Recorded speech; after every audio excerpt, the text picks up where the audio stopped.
Okay. So meet our next speaker with Mr. Ota Čermák, which also will give us some interesting insight. Is it working? Hello, good afternoon. Welcome to my presentation. And my name is Ota. I'm with Safetica company, so I'm sorry for that, but I would need to introduce our company at first before I start to share some valuable stories.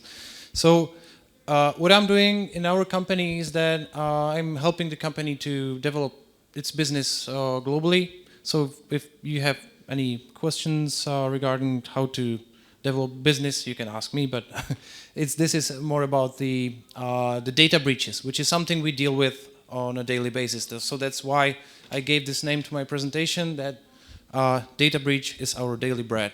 So what we do, Safetica as a company, we do DLP, data loss or data leak prevention. So if I would have to briefly introduce our company, we are based in Prague and Brno in Czech Republic with the office in the United States in the beautiful country of North Carolina. And for now, we are protecting over 200,000 devices. We are present in more than 110 countries where we have actually customers. And the company is growing really fast. We're having over 100% year-to-year growth. So this is the company.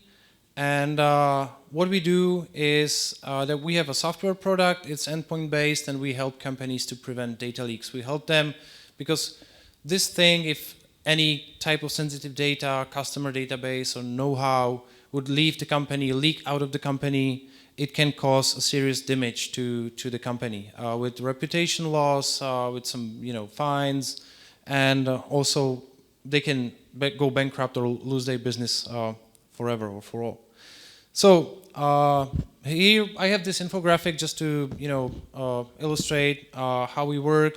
We were sitting on a computer basically covering and monitoring all the channels, how people can use or the people can use to share the data or send the data out of the company, and it doesn't matter if it's email, USB stick, Dropbox, or any other kind of web file sharing service or Bluetooth, anything. We cover everything and we make sure that the sensitive data stays actually inside the company. So I would mention maybe the important thing is that we have a couple of technology alliances. We are gold partner with Microsoft, but we are actually, our solution is integrated with Fortinet products. So we integrate with FortiGate, FortiMail, and FortiSIEM.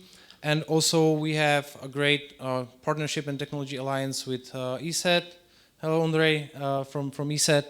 That we cooperate globally, and ESET is also helping us to expand our business channels, and we have customers all over the world together. So now this information is quite something because as maybe previous speakers mentioned, that the world's most valuable resource or asset is no longer oil, it's data. So I have some numbers here, and we all know that the attacks or number of attacks is increasing, and now it's the data is new money. So it's a huge thing, and I think all of you know or you listen or read about data breaches on a daily basis. So I have some stories to tell about some companies, but at first I will start with my personal story. So data breach. I have Michael Corleone here. I think you all know the Godfather movie. And there was one famous sentence, it's nothing personal, it's just business. But what happens when it gets personal, So we can read and hear about I don't know, credit card numbers stolen or a database of customers or records about customers or from huge telco company leaked, was exposed, But what happens when, this happens actually to you? So imagine you have your card, you use your card to order food, to buy a flight ticket, to buy a train ticket. You give your card in a hotel to, so they make sure that if you consume anything from the minibar, they can charge you for it. Or any other type of e-commerce or service, you just buy something online and you give them all the details about your credit card. So imagine how many places you have. I mean, I'm from Czech Republic, so this is actually Czech, railways, and we have McDonald's here and newspapers. I pay for all of this stuff online with my credit card or debit card, actually, numbers. So, and details. So imagine like how you use your car daily, what services do you use, and the thing is that you have no control what's happening with the credit card details. So what happened to me, I was on a train with my girlfriend, and we were traveling from Prague to Brno, which is the city I live in, and I checked my bank account on the train, and I saw these 3 weird, payments that I never authorized. It's Czech crowns, but it's actually like, let's say 12 or 10 euros. So 3 10 euros payments, and the payments were made on a Saturday morning at 4:30. I'm sure that I wasn't in a bar doing some weird stuff, and I also never ever used any Apple products, any of their services. I never ever logged into any of the system that would be connected to Apple, and no members of my family or close people would use my phone or do something like that. So obviously, some of the companies I mentioned before was breached. It could have been, I don't know, the company I bought a flight to London, and somebody just took the database maybe and put it somewhere on the dark web. Somebody just, got the details and made this payment. So I was thinking what to do, because it was, Saturday, and there was no chance to, call the bank because it was the weekend. And I also had no chance to contact the iTunes, support line to figure this out. I mean, it's only 30 euros, but still, somebody just stole my money, and I was pretty upset. So as you can see on the upper part or the upper half, they gave me the money back. But what I had to do was I had to spend 2 hours on a phone calls with the bank and with iTunes on the Monday morning to explain what happened, and they asked me the same questions like, you ever, subscribe for iTunes, or I don't even know what it is, actually. I never ever used that, so I don't know what is iTunes. I mean, that's maybe silly or stupid, but I really don't know. So I had to spend 2 hours on a phone call. I had to,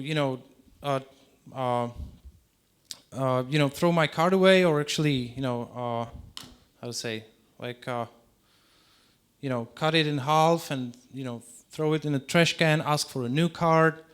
And I had no chance to find out what happened, because I have no control about my credit card details when I, give it to any company, when I buy something. So I don't know who was breached. The only good thing I had to spend some time on the phone calls. Company pays for the phone, so that's fine. But they finally, I finally got my money. So what these companies maybe did wrong. So they could have been some attack or a hacker, or maybe case of some social engineering, but I don't think so. And also there could be somebody in the company just taking the database or taking the credit card details and selling it online somewhere. And this is what I'm going to talk about, because our company is helping to prevent these data leaks.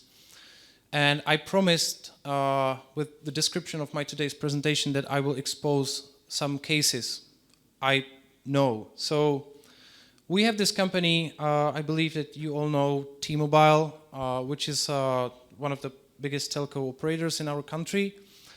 And they had this data leak, which was quite huge. It was in 2016, and what happened was like there was an IT person inside the company actually, and he took the database of all the customers of the company. So all the customer records of 1.5 million people, and he sold it to a marketing or market research company for 4,000 euros.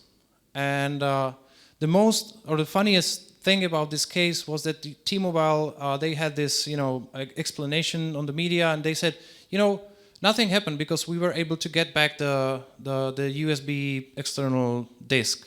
So everybody was laughing about it, like that was kind of stupid. So what happened then? It was before the GDPR times and everything. So they get 140,000 euros fine, and the guy is now facing 6 years in prison for doing this. So maybe he did it to make money, obviously, but he maybe wanted to sell multiple times this database to multiple companies. So this was one of the first really public cases in our country that was so huge. Also, because I used to start as a salesperson in our country, so this is actually my customer. And what they do is they are selling BMWs and Mini Coopers. And we had some article about our company in Forbes magazine. So the owner of the company called us and he said, "Can you visit me on the meeting?" And so I arrived there. And he said, "Is that true? That's what's in the article? Can you really protect my sensitive data?" And we said, "Yeah, it depends how you work and everything. We're professionals, so we need to make sure." And he told me okay, I had this case. I was visited by a sales guy from another car brand, dealership, and he offered me 20,000 customer records, about the company fleets and everything, and he wanted me to hire him. So actually, he kicked him out of the door and called us if we can do something about this. So sometimes people just take the customer records or any type of, let's say, valuable information if they are changing jobs or they're trying to ask for a job with another company and to have this advantage of a customer database, actually. So I asked him, can you imagine, if this would happen to you? Because he was like, this can happen to me, so that's why he called actually us. And how much would it cost you if somebody from your company would take your customer database and sell it somewhere? And he said, I don't know, but it would be definitely hundreds of thousands of euros. So another case, we have this, it's family-run company. Actually, this company is around for 100 years with a little 40-year break during the communism. So Vikov, they used to make cars in 1920s, and then it's actually the company is now owned and run by the grandson of the guy who invented a contact lens, Otto Wichterle. So, and what they do actually, they do gearboxes. This is, I think, the biggest. It's actual size, the biggest one for that. Maybe one of the biggest they produce, but they're also doing smaller gearboxes. So this was a typical case.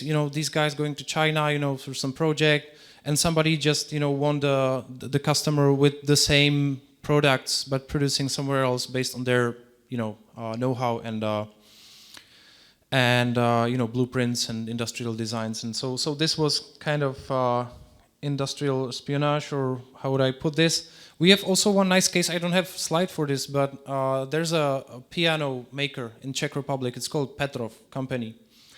And they actually went to huge expo for musical instruments to present their new hot new product, new piano. And the thing is, it was already there, So they just entered the hall, and the piano was there, but it was produced by a Chinese company. So that's what happens, but it's not only Czech companies. I mean, this is happening daily or on a daily basis. So, we have this Cambridge Analytica thing with Facebook. Equifax was kind of a huge case in the US. And the CEO of the company said, okay, we had a data breach. It happened. Yeah, it's a bad thing. But it was caused by a stupidity, and you cannot fix stupid. So some person just shared the data somewhere, and or you can send an email with a sensitive attachment to a wrong address. So this is what happens on a daily basis. We also have Snowden, and so these are the problems. This is what's happening, and so what the company can actually do if they want to do something about this kind of problem, that the data is leaking from the inside of the company. So I'm a CISO, let's say. So information security is my responsibility of the company, so I would maybe think about this. I read the article about some other company having a data leak, so I would search the web, what's possible. I will ask my peers or a friend from the industry, or I can actually ignore it. But companies used to ignore it a couple of years ago, but now it's totally different. So they need to discover if this problem is actually, or if this is something that's actually happening in their own company. So that's where I am starting talking a little bit more about the product we are having. So they need to start with some kind of audit. So or CISO needs to see what's happening, what's actually happening. So because this is one of the biggest problems, that companies have no control or no visibility of who's doing what with the sensitive data.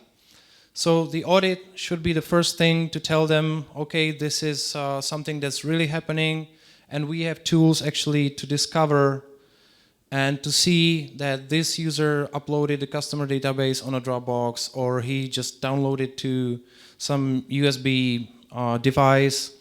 And what we provide with the newest version is actually automated security report. So you basically install this software, you let it run, and then with one click it will generate a report also with recommendations what your company should do with this and that type of incident. We have some internal statistics because we have thousands of customers, and we run a lot of proof of concepts. And proof of concept with Safetica means this, the audit, to show the customer that they have problem, that something's happening. And our internal statistics says that it's 95% of the companies actually discover a problem or a problematic user. So this is the first thing, to know, to learn, to discover what's happening inside the company and how people handle sensitive data actually.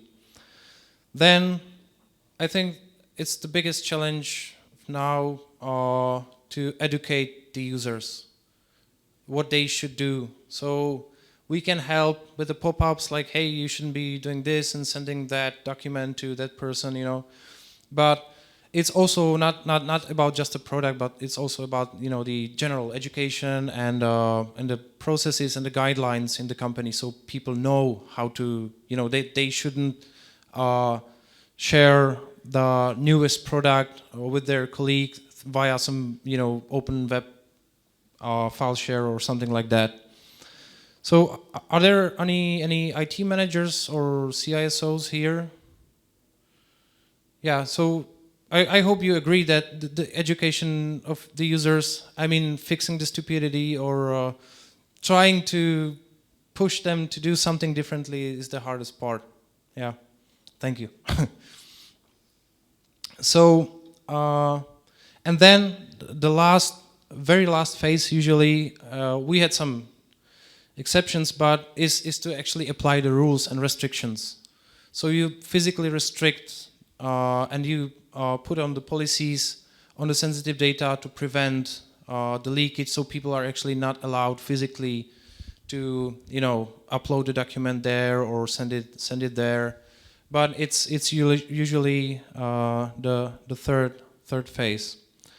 And I have this little story. Maybe you know the show The Office, and this is what happened to my friend. He, you know what is PCI DSS? Yeah, so it's a regulatory compliance, basically covering the credit card numbers. So he works for Lufthansa. You all know the company, right? So he works for Lufthansa, and he's the one sitting on a phone and selling the flight tickets. And he's doing it in Russian, Ukrainian, Czech, and English. And they had this Christmas party just right after they got the PCI DSS audit, and they were getting certified or something.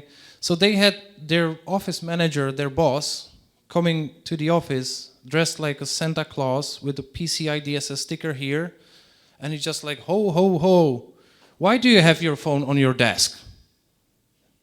And he was like, okay, that's weird. You're afraid that I would take pictures maybe with my phone, but I can write it down or I can remember just a few numbers. So the conclusion is that he was the first one in the company to get 100% home office. So now he's working from home and he doesn't get in that kind of trouble.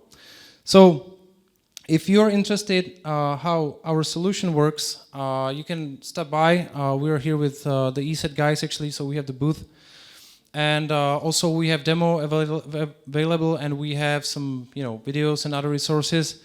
And if you have any questions, I'm here, so feel free to ask.